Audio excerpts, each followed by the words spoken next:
क़ुरान मजीद फ़ुरक़ान हमीद में अल्लाह तबारक व तआला ने अपने महबूब के बारे में फ़रमाया, अल्लाह के रसूल सल्लल्लाहु तआला अलैहि वसल्लम के बारे में फ़रमाया, कमा अरसलना फ़ीकुम रसूलन मिनकुम यतलू अलैकुम आयातिना व युज़क्कीकुम व युअल्लिमुकुमुल किताबा वल हिकमता व युअल्लिमुकुम मा लम तकूनू तालमून।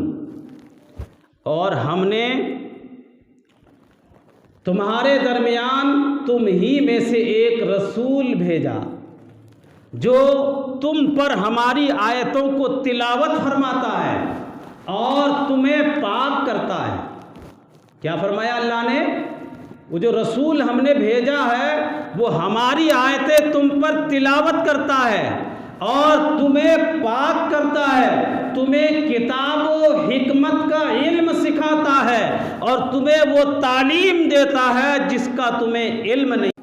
क़ुरान मजीद फ़ुरक़ान हमीद में गोया कि अल्लाह तबारक व तआला ने क्या फरमाया कि मेरा पैगंबर जहाँ बेशुमार फ़राइज़ अंजाम देने के लिए इस दुनिया में तशरीफ़ लाया है, ए लोगों, मेरा वो रसूल तुम्हारे दिलों को भी पाक करता है, तुम्हें सुथरा भी करता है।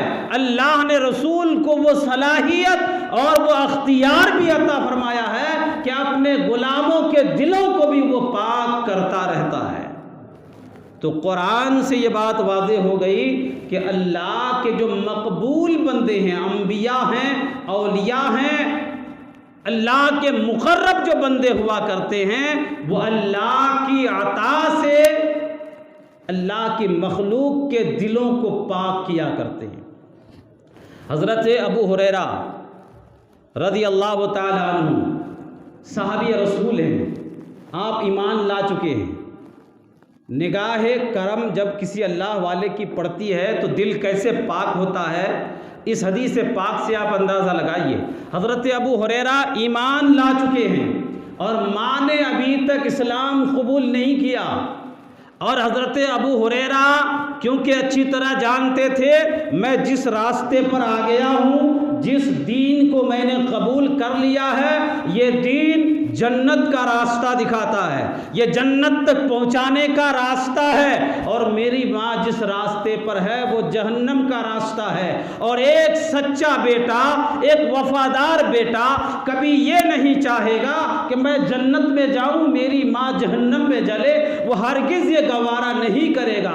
हज़रत अबू हुरैरा रज़ी अल्लाह बारहा कोशिश करते रहे, माँ को समझाते रहे, दावत देते रहे, कुरान पेश करते रहे, इस्लाम पेश करते रहे, मगर माँ पर कोई असर नहीं हुआ। जब हज़रत अबू हुरैरा तंग आ गए, परेशान हो गए, एक दिन मायूस होकर अल्लाह के रसूल की बारगाह में हाजिर हुए। अर्ज़ किया, या रसूल अल्लाह, मैं अच्छी तरह जानता हूँ, मैंने आपका कलमा पढ़ा है, मैंने आपके दस्ते हक पर हाथ दे करके इस्लाम कबूल किया है। या रसूल अल्लाह, मैं जानता हूँ कि ये जन्नत का रास्ता है, मेरी माँ जिस रास्ते पर है वो जहन्नम का रास्ता है। या रसूल अल्लाह, मैं नहीं चाहता कि मेरी माँ जहन्नम में जले और मैं जन्नत में जाऊँ, मैं भी चाहता हूँ मेरे आका कि मेरी माँ भी जन्नत का हकदार बन जाए। या रसूल अल्लाह, कुछ ऐसा कर दीजिए कि मेरी माँ भी इस्लाम कबूल कर ले। हज़रत अबू हुरैरा ने अल्लाह के रसूल की बारगाह में मारूज़ा पेश किया,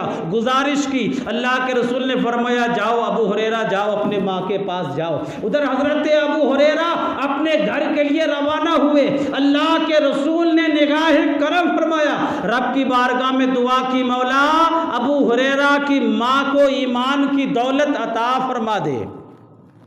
अल्लाह के रसूल की निगाह करम हुई। हज़रत अबू हुरैरा फरमाते, मैं घर आया तो घर का दरवाज़ा बंद था, पानी के गिरने की आवाज़ आ रही थी। मैंने जब दस्तक दिया, माँ ने कहा, अबू हुरैरा ठहर जाओ, मैं अभी नहा रही हूँ। मैं बाहर रुक गया, थोड़ी देर के बाद दरवाज़ा खुला। जैसे ही मैं अंदर गया, मेरे कुछ कहने से पहले मेरी माँ ने कहा, अबू हुरैरा, जो कलमा तुम पढ़ते हो वही कलमा मुझे भी पढ़ा दो। कितना टाइम लगा? हज़रत अबू हुरैरा फरमाते, अल्लाह के रसूल की बारगाह से मैं अपने घर के दरवाजे पर नहीं पहुंचा था कि मेरी माँ के दिल की दुनिया बदल गई। निगाहे मुस्तफ़ा की बरकत से निगाहे करम मुस्तफ़ा का हो गया। चंद लम्हों में अल्लाह ने अबू हुरैरा की माँ के दिल को पाक कर दिया। तो पाकी जो दिल की मिलती है वो आमाल से भी मिलती है, नमाज रोज़े से भी मिलती है, और किसी अल्लाह वाले के निगाहे करम से भी मिला करती है। हज़रात मोहतरम, काबिल गौर बात यह है कि हम लोग सोचते हैं कि आमाल करेंगे तो क्या हमारे आमाल अल्लाह की बारगाह में कबूल हो जाएगी, हमारे सजदे, हमारी नमाजें, रोज़ा, ज़कात, हज। बहुत प्यारी हदीस पाक अभी मेरे ज़हन में आ रहा है, हमारे ज़हन को साफ़ करने के लिए।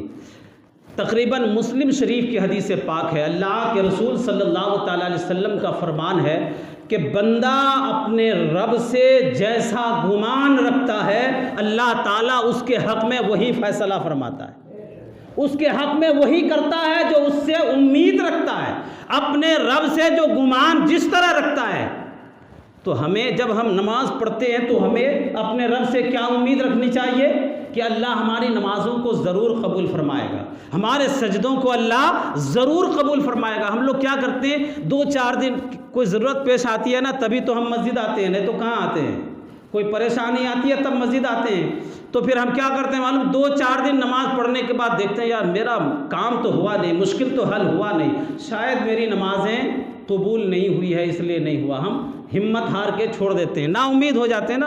उम्मीद छोड़ना नहीं है, वो अगर देर कर रहा है तुमको अता करने में तो कोई हिकमत है, तुम्हारी कोई भलाई है जिसकी वजह से वो ताख़ीर फरमाता है, उसकी रहमत पर उम्मीद रखना है। तो हदीस पाक में अल्लाह के रसूल ने क्या फरमाया, बंदा जैसा हुस्ने ज़न रखता है, जैसी उम्मीद रखता है, अपने रब से जैसा गुमान रखता है, अल्लाह ताला उसके हक़ में वही करता है। तो हमको अच्छी उम्मीद रखना चाहिए, जब हम नमाज़ पढ़ते हैं तो हमको अच्छी उम्मीद रखनी चाहिए। और शाह अब्दुल अज़ीज़ मुहद्दिस दहलवी रहमतुल्लाहि ताला अलैह से किसी ने सवाल किया कि जनाब हम ये कैसे समझें कि हमने जो नमाज़ पढ़ी है हमारी ये नमाज कबूल हो गई। देखिए बहुत बहुत प्यारी बात, शाह अब्दुल अज़ीज़ मुहद्दिस दहलवी रहमतुल्लाहि ताला अलैह से किसी बंदे ने सवाल किया कि हम कैसे ये समझें कि हमारी नमाज कबूल हो गई। तो शाह अब्दुल अज़ीज़ मुहद्दिस दहलवी फरमाते हैं कि फजर की नमाज पढ़ने के बाद जब तू ज़ोहर की नमाज पढ़ ले, फजर पढ़ने के बाद जब तू ज़ोहर की नमाज पढ़ ले तो फिर उससे उम्मीद रख कि तेरी फजर कबूल हो गई। अगर ज़ोहर पढ़ लिया, घर गया, फिर असर का वक्त हुआ और आकर असर पढ़ ली तो समझ लेना कि तेरी ज़ोहर कबूल हो गई। वो सवाल करने वाला भी हमारे और आपकी तरह ही था। उसने कहा कि हुजूर हम ये कैसे मान लें कि हमने फजर पढ़ी, घर गया, फिर ज़ोहर आकर के पढ़ ली तो फजर हमारी कबूल हो गई, हम कैसे मान लें। तो शाह अब्दुल अज़ीज़ मुहद्दिस दहलवी रहमतुल्लाहि ताला अलैह ने जो जवाब दिया उसको अपने दिल में नक्श कर लीजिएगा। फरमाते हैं अल्लाह के बंदे, अगर तेरी फजर कबूल ना होती तो अल्लाह ताला तुझे ज़ोहर की तौफीक ही नहीं देता। यानी अल्लाह की तरफ से ज़ोहर की तौफीक मिल जाना फजर की कबूलियत की दलील है। अल्लाह ताला ज़ोहर की तौफीक तुझे दे रहा है, इसका मतलब ये है कि उसने तेरी फजर कबूल कर ली है। अगर जब वो असर की तौफीक दे रहा है तो इसका मतलब ये है कि उसने तेरी ज़ोहर कबूल कर ली है।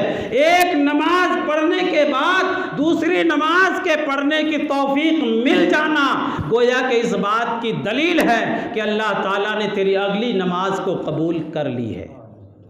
अब अगर ये तरीक़ा हमारी ज़िंदगी में आ जाए, हम अगर ये सोच बना लें तो बताइए कि हमको नमाज़ पढ़ने में मज़ा आएगा कि नहीं आएगा। जब हमें ये यकीन हो जाएगा कि हमने फ़जर पढ़ी थी, फिर हम ज़ोहर पढ़ने आए हैं तो फ़जर हमारी अल्लाह ने ज़रूर कबूल फरमा लिया होगा। उसकी रहमत से उम्मीद रखना है ना। तो फिर नमाज में दिल लगेगा कि नहीं लगेगा? अभी जुमा के बाद देखना कितने लोगों का दिल मस्जिद में लगता है। जिस तरह परिंदा किसी पिंजरे में बंद होता है ना, और फिर जब पिंजरा खोल दो तो वो कैसे फरफरा करके भागता है। फ़र्ज़ नमाज 2 रकात जुमा की अभी ख़त्म होगी। बहुत से लोग तो ऐसे हैं सलाम भी ठीक से नहीं फेरते हैं, सलाम भी दोनों तरफ ठीक से नहीं फेरते कि उठ करके बाहर मस्जिद से बाहर। आपको मालूम है जुमा में कितनी रकात नमाज़ें सुन्नत मौक़िदा हैं? कितनी रकात है? जुमा में टोटल 10 रकातें सुन्नत मौक़िदा हैं।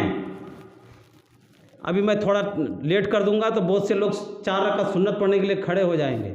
ऐसा लगेगा कि पूरा मसला इन्हीं को मालूम है और सुन्नत छोड़ने का जो गुनाह है ये पूरा पढ़ के आए हैं।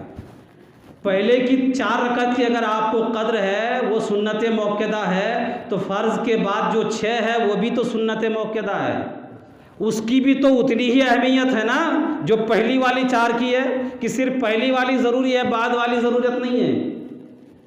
समझो, दीन को समझो। तो मालूम क्या हुआ, तज़किया नफ्स नमाज रोज़े से भी होता है, किसी अल्लाह वाले के निगाहे करम से भी होता है। तो ज़रूरत क्या है, नमाज भी पढ़ते रहें, रोज़ा भी रखें, कुरान की तिलावत भी करते रहें, अल्लाह के रसूल पर कसरत से दरूद भी पढ़ते रहें, इससे भी दिल पाक होता है। और किसी अल्लाह वाले के दामने करम में आ जाएं, उनसे निस्बत जोड़ लें, किसी अल्लाह वाले की नज़र हो जाए तो फिर लम्हों में दिल पाक हो जाता है।